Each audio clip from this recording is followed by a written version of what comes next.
Hello, Internet, and welcome to 64th episode of the Deep Fried Neurons podcast. Maybe 63. I've lost count at this point.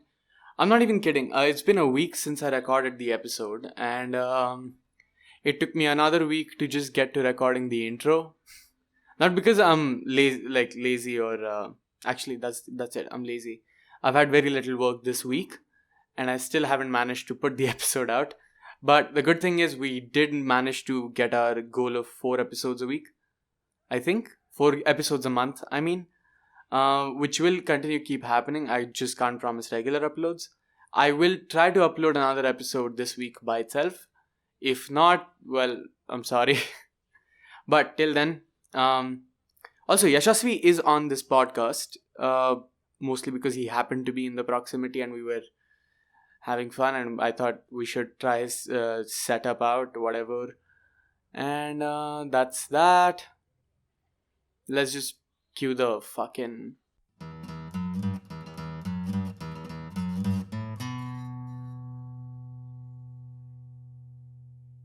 Hello, Internet. And a car literally passed by as I started this podcast. And he had the audacity of honking. In case you're curious who I'm talking to, Yashasvi is here. Hello, everyone. Yeah, Yashasvi from Bad in Bollywood. I am also listeners. Here. They were literally on the last podcast. We were, weren't we? Yeah. I mean, because life is the way it is. Anush, can I talk to you about the diversity you bring to your podcast? Yeah, for sure. Yeah, it's just me and Karan. But yeah, it's nice to be back. Thank you for having me. I mean, you my boy, I guess. Thanks, man. Yeah. Is that too intimate for the podcast? Maybe a little bit, Yeah, I think we're going public with our relationship too. Oh my god. What was just once a Goa fling has now become full-blown public. People are going to throw stones at our houses. You know how it goes. Yeah. Everybody knows where he lives as well. That's true. I kind of triangulated my location very well for these guys. Moving on. Yeah. Thank Karan. Yeah. And yourself. I always thank myself. Well, I say hi to my mom. Hi, Auntie. No swear words, promise. Amazing. So the reason Yashasvi is here is 1, because I happen to be at his house. What's up? Yeah. 2, because I'm really bored of doing the podcast by myself. I'm here to give my Vishesh Tippani, very interesting inputs that I have. Mm-hmm. Only 34% of my audience is Indian. Oh, shit. But Vishesh Tippani is good. Epic Vishesh energy. Just Google it, man. Yeah. Vishesh Tippani is like strong comments? Unique, kind of, unique to me. Yeah, important comments. Yeah, important comments is it. 2 minutes into the podcast, all we're doing is banter. Amazing. Yeah. You just edit it in post, Mm-hmm. Anyway. So today's topic that I really wanted to touch upon is truth and the concept of wall of perception with truth. I mean, I'm pretty sure everybody's caught on by now, if you've been listening to the podcast for a while, that I'm a little obsessed, just a little obsessed with the concept of the wall of perception. Mm-hmm. And how your understanding of everything that happens around you is sort of limited by that wall. Okay. There's only a few holes of sensation. Was there a particular incident that sparked this interest? I think the Vsauce video did it for me. Okay. Like that was the entry into the rabbit hole, and it's been a free fall since. You also mentioned that the Nazi fellow. Eichmann? No, Carl Schmitt. Oh, Carl Schmitt he's a different trip altogether. Okay. I want to get into him much later. He's not related to solipsism. Okay, fair. Yeah, so the reason I bring up the wall of perception first is because that's my primary setup of the premises. Okay. So Yashasvi, I'm going to make a controversial statement. Okay. And I'm going to ask you your opinion on this. As always, I'm going to give my complete unbiased and very politically correct opinions. Mm-hmm. Truth exists outside your perception. Okay. That's it. That's your controversial perception. I mean, Scientologists might be offended. True. So you're trying to tell me there's an absolute truth? There definitely is an absolute truth. Okay. And that exists independent of my perception of it. Yeah, Okay. definitely. I mean, that's how I see it anyway. And that stays completely out of reach. Is that more important or less important, would you say, to relative truth? I would say it is more important. But then again, the question remains what it means to be important. Yeah, because I think a lot of the times weightage is given to general consensus. Interesting that you bring that up, because if the objective truth is completely out of your perception anyway, then how do you even come to what you call resembling the truth or a perception of the truth? I think when relative truth and the absolute truth kind of overlap, like think of a Venn diagram. Yeah. So greater the overlapping area, the more close you are to the truth, I guess. Yeah, and I think we can also simplify it with a few examples. Like? I mean, a certain chain of events occurred a certain way. And then people who perceive that event perceived it in different ways. I mean, you can pick up everyday examples for that as well. True. The segue that I wanted to take in here was the 3 characteristics of truth. Okay. And we've talked about this over... We have. Yeah, like multiple conversations. So break it down for us. Give us a 3. Yeah. There's consistency. Okay. Commonality. And the last one, as you mentioned, consensus. Yeah. So consistency is how often have I seen a phenomenon or sensed a phenomenon in my periphery happen. Commonality is what does it have in common with the other phenomenon that I've seen in my periphery to happen. And consensus is how many other people are reporting the same thing. Okay. And even the scientific method is based on these 3 principles. So do all 3 criteria have to be fulfilled in order to, manipulate the truth, if you were to? Yeah, definitely. Okay. Like, for example, that entire Stalin shtick, where he used to erase people out of history. Basically, yeah. Yeah, and he used to jail people and make sure those people never existed in the first place. That's how you manipulate truth. Manipulating the facts, yeah. Exactly. Okay. And I mean, the other example is our favorite topic to bond over, complaining about the church. Oh, religion's a whole different ballgame. Yeah. I'm going to ruffle a few feathers if I get into this. Well, this podcast is all about ruffling feathers. Yeah, I mean, I think religion is one of those organizations or institutions, apart from the government, of course, which, really work with, they play jump rope with the truth. Yeah, for sure. And I think the blind faith that some people do have in institutions like this kind of affects the way truth is perceived, or like how they manage to ignore what is actually true. No, it's actually much worse than that in my eyes. I feel like these institutions happen to have monopoly over the truth. Yeah. Right? Like, for example, Is it monopoly in masses, or is it monopoly in like who has a moral superiority, or who would you rather listen to? Both. Okay. Both. And the last sentence that you said, who would you rather listen to? Yeah. Okay. Since it's an institution that predates human history, and to a person who's not seen anything better, it would seem that an institution that has predated me already and already has consensus of everybody, and kind of derives its power from divine justice. Exactly. It derives its entire credibility from a lie. Okay. Yeah. So that what's the one of the 3 which they manipulate the most according to you? Manipulate the most or acquire the most? Acquire, yeah, basically that. Consensus. Without a doubt. Consensus is the easiest one to manufacture. So once you have the power over the masses, you can kind of overwrite. Exactly. Okay. There's a reason why you see like every religious institution that's been oppressive has been very closely linked with the king at the time, or like at least one ruler.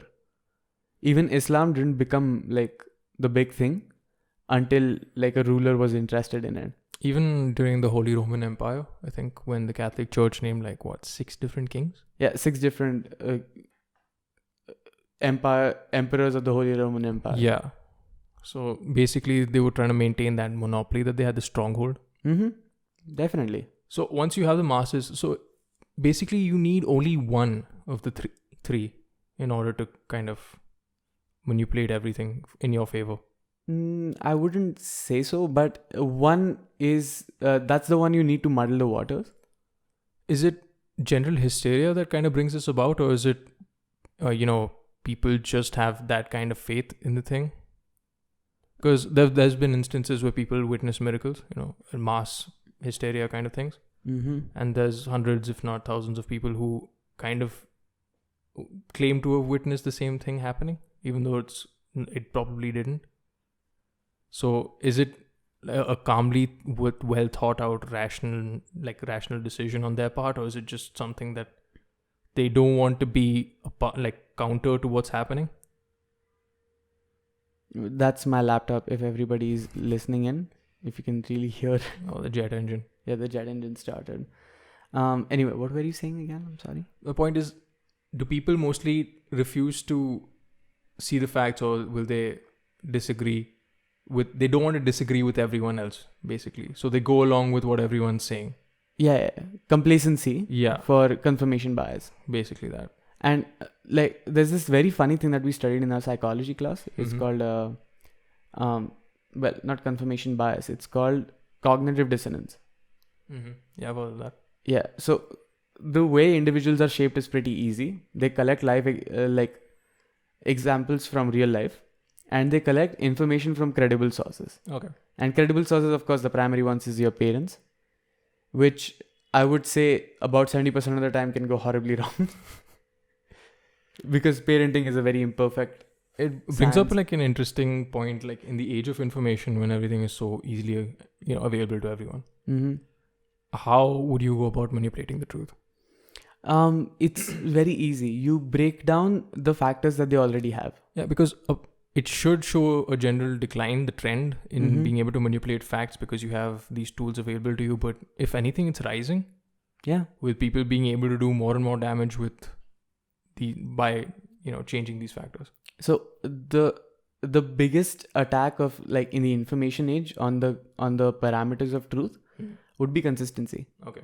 So the one thing that people read about now, and something that actually Stephen West did a really good podcast on, is whataboutism. Yeah. Right. So now that you don't have consensus with somebody, that they have their own people who have a different consensus, you have your own people who have different consensus, you try to break each other's consistency by bringing about that one instance which goes against the type. Yeah, what about that one time that one thing happened? Exactly. Kind of like that. Also, kind of a segue, but an interesting thing is how UFO sightings in the 70s and 80s compared to UFO sightings now. So you could manipulate one of them by saying, it's inconsistent with what you know, but you have no way to disprove it otherwise. So how do you go about tackling issues like that when faced with what is obviously a mistruth?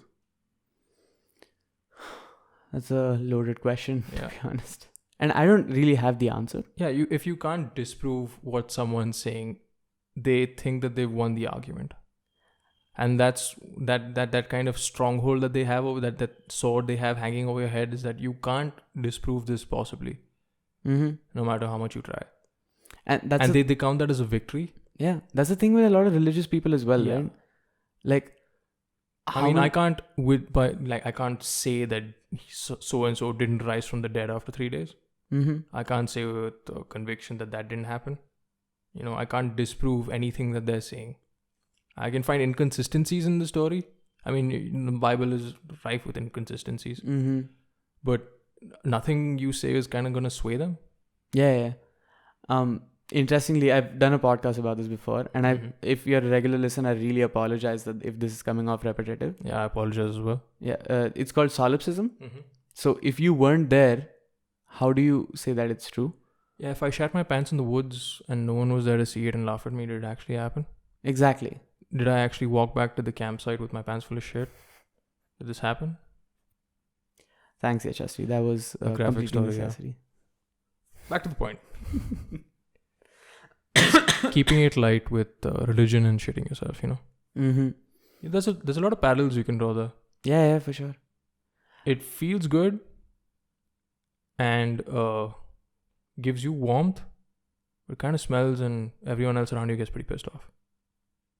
Are you talking about shitting your pants or having cognitive dissonance? Religion. Fair. Interestingly, the theory that you're citing, like the way that thought process works, there is no actual disproof to this theory, and mockingly, this theory is called last Tuesday hypothesis, something like that.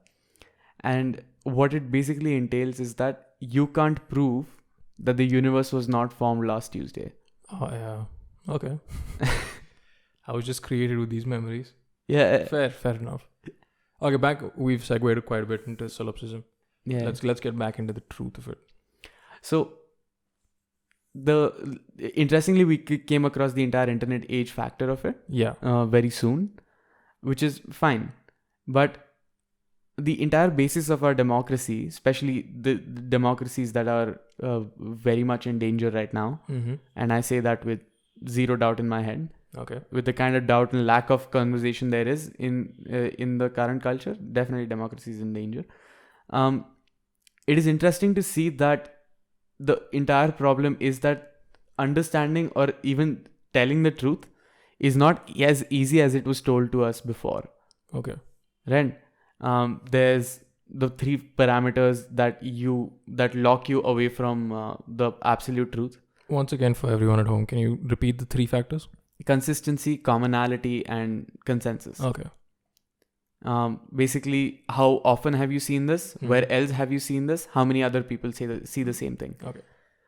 And while these 3 are the restricting parameters of how you perceive the truth, there's other things like assertiveness that plays in. Right? An assertive person will push over what they see more. So basically, what you're saying is anyone who's assertive enough can change the narrative however they see fit. I mean, that's how that's how you get any sort of dictator. That's how you get any sort of, those strongman politicians. Exactly. So in the field of politics, at least, is your rhetoric more important than what you actually stand for? Is it more important? It can be. It's definitely more effective. It's very effective. Yeah. I mean, Trump gets it. Yeah, he does. But it wasn't as was it as rampant as before? This kind of without a doubt. Yeah. Yeah. I mean, of course, not until the 20th century. It's not as well documented. But the popular leaders even then have been very well-spoken people. Charismatic, strongman personas. Yeah. Like, for example, everybody in Italy threw Mussolini away. They did, yeah. Yeah, right? But till then, they didn't realize he was an idiot. Right? He was a very well-spoken person. And Trump, to be honest, kind of reminds me of Mussolini. I'm not saying Trump is Mussolini. Will you please stop commenting about how don't compare my president to a dictator? Yeah, his hands are the perfect shape. Exactly. Yeah. The adequate size. Adequately sized. How old are we? Yeah. Yeah. I've got a badge that says adequately sized. Anyway. Shit, you listen to this podcast. Sorry, Auntie. Anyway. So, when it comes to Mussolini was not good at war strategies at all, because Hitler eventually took over his entire war strategy. Yeah. And the Italian army fled his command and they joined the American rebels. Well, not American rebels, like the American forces, because they had a lot of relatives from America. Yeah. 1. Fair. And 2, because they didn't have any faith in Mussolini's regime anymore. Okay. But he was a very well-spoken person. So let's just segue into manipulating truth in politics and religion. Well, when it comes to manipulating the truth through politics, what is constantly observed even in today's days is that people don't like to think in gray areas. They like to think in absolutes. An interesting thing to note is that with Cambridge Analytica, the ability for people to mine data and target certain, thought processes, or creating an echo chamber around someone is going to be easily manipulated by jingoism or fake news. So creating an echo chamber has become more and more easy somehow, even though you have so much information. accessible to you. Mm-hmm. So how much of your, like, how much does data mining and, you know, creating these kind of situations is important to manipulating the truth? I would look at it as like creating a through pass Okay. in football. Mm-hmm. So given the right positioning of your attacker, it could be the final whistle. But it's become so much easier for like countries and politicians and companies to target things at you, you know, Mm-hmm. target a certain way. Like they want you to think a certain way, Yeah. and they'll create a situation which will make you think a certain way. So it's just like a commodity. Truth is a commodity now. Truth has always been a commodity, Yeah, and but different people have it's had monopoly easier over to it. peddle it. It's very easy to peddle it, but now the thing is there is an active trade war going on over it. Okay. And since like everybody has means of communication, that's the fuck up that nobody anticipates. Of course, there are people who are bigger players and are very successful at this game, Mm-hmm. but nobody's like on top. That's the importance of breaking a monopoly, I think. Yeah. In anything, like in politics and companies and stuff like that. Mm-hmm. I mean, you look at, say, again, I'm going to go back to the 15th century or 16th century. Monopoly over the truth is the church. Mm-hmm. You say what the church says is not true, fuck you. You're dying in the fucking street. Church was the first viral video. I'm sorry? Church was the first viral video. I wouldn't say that. I would say the dude who figured out that worshipping a stone makes the rain happen. He went viral. Yeah, he went viral. He did it for the cloud. Sorry, that was a bad joke. That was hilarious. I'm sorry. I have zero apologies for finding that funny. Yeah, fair enough. Yeah. So when it comes to manufacturing truth, it's been happening forever, and religion is one of them. Let's come back to like India. Okay. Now, do you know what the caste system is based on? Not word for word. Why don't you explain it? Okay, so basically it's dharma, which is what you're obliged to do as an obligation to your as the consequence of your birth and being in society. Mm-hmm. There are certain obligations you have to follow, and varna is determining what those obligations are. Okay. And the justification for this, I am not lying, and this is a justification, doesn't mean that it's accurate, please. This is horribly casteist. Yeah. Is that a certain person or a certain group of people came from a certain body part of humans. Okay. For example, the Brahmins came from the head of the Brahma. Yeah, because Brahma is the one who creates Yeah, I've heard this one, yeah. Yeah. Head of the Brahma creates Brahmins, hand create Kshatriya, something else, and the foot creates Shudra, who will do all the menial work. Yeah. Now, this is very clear bifurcation to lock in the genetic pool to have privilege. Yeah. It is a direct abuse of power when you have the monopoly over truth. Mm-hmm. And the people who are the hands and the head of the Brahma, or assigned themselves to be, are to blame. At least at that time. Basically using divine justice as an excuse to keep people exactly downtrodden. Yeah. And it bled into everything, basically.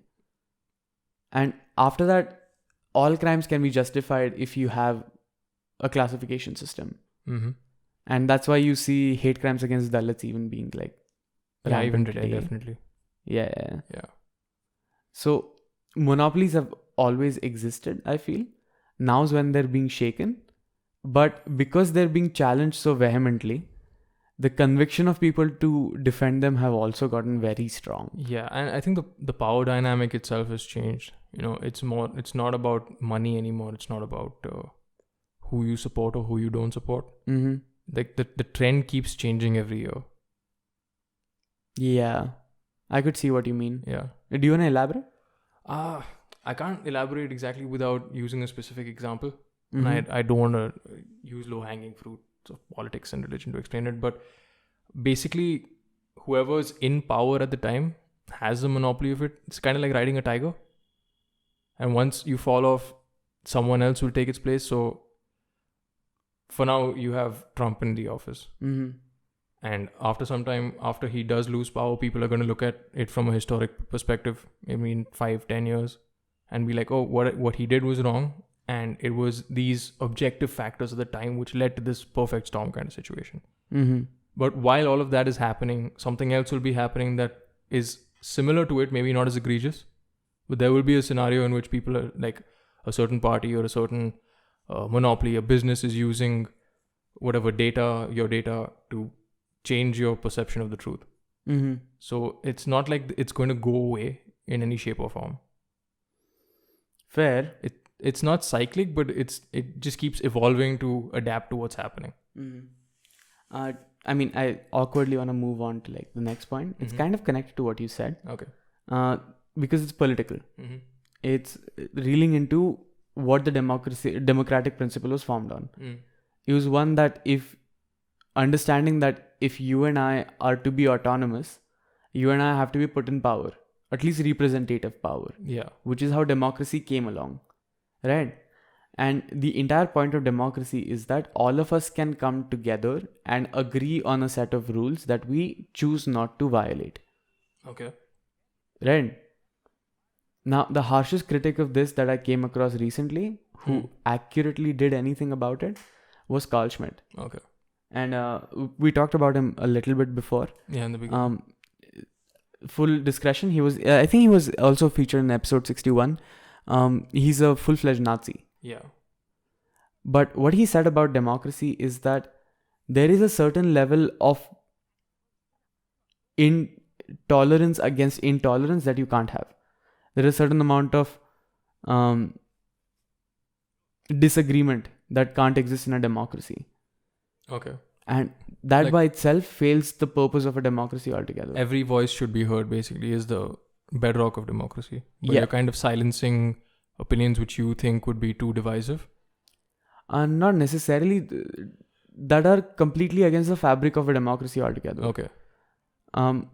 For example, our democracy is based on the idea of secularism. Yeah. So technically, an argument that says that a certain religion does not belong here, That's not democratic. that's not democratic. But that it's should be also instantly- not democratic to completely silence that voice, is what you're saying. I mean, in theory, yes. Okay. But at the same time, principally, if that's not a basic understanding you have, you don't belong here. Okay. Right? This is the wrong party for you. But it is also like, I mean, it's the party in power. If you tell someone they don't belong there, it kind of forms like there's certain hypocrisy there that you can't avoid. Exactly. Unavoidable hypocrisy. But is there a workaround for that? Workaround of like truth being able to be manufactured? No, the workaround to having a democracy which isn't flawed inherently. Not as we are right now. At least I don't know of any. And I would like to open this question to everybody in the audience. Like, if you have an answer, let us know, please. We can't wait to hear from you. Also, dick jokes are greatly appreciated. Yeah, dick jokes are always appreciated. Dick jokes about democracy and truth. Oh yeah, if you have a dick joke about democracy and truth, like, hit me up, fam. free merch. Sorry, I have a cough. And what else did I want to talk about? Yeah, also, so I was also thinking about this. I think I may have mentioned this on the podcast. I definitely mention this when I'm around my friends for sure, which is literally you guys.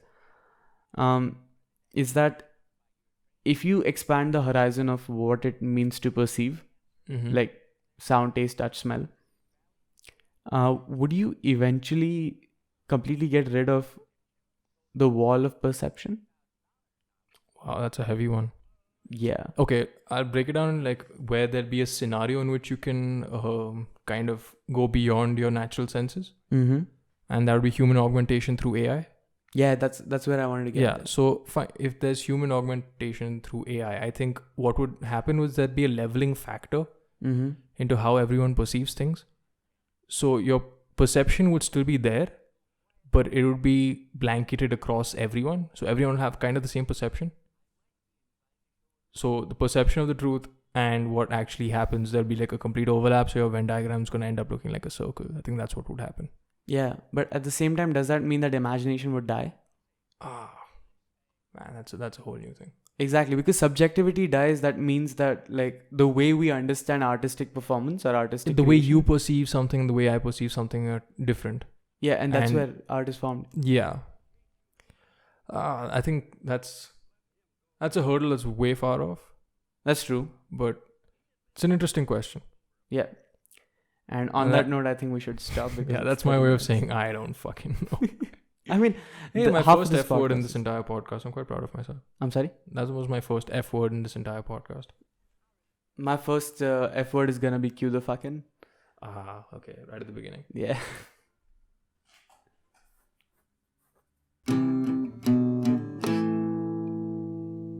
Okay, that's all I have for you this week. I hope you enjoyed that. I mean, I quite enjoy this topic. I hope it wasn't repetitive because I heard my last podcast and it didn't seem to overlap with this. Of course, solipsism is a recurring theme these days on this podcast, but I hope to grow out of that, probably cover something else. Till then, I hope this is interesting, at least to the people who regularly listen. And good homework time. Am I right, guys? Well, like, share, subscribe if you think the content is worth it. If you think the content requires content definitely requires support. If you think content deserves support, we have a Patreon where you can support us. I mean, support me. I'm all by myself. And I had lined up 2 guests this week to talk about quite a few interesting topics, but such life is, we couldn't arrange getting those guests on the podcast. But I will try to get them again. It's just taking me a while. These appointments are very weird to schedule. I respect to anybody who's been hustling for more than a year because, dude, these could be stressful. Like, managing time is not easy. I have so much respect for secretaries now. And, well, yeah, have a nice week. See you next time. Bye.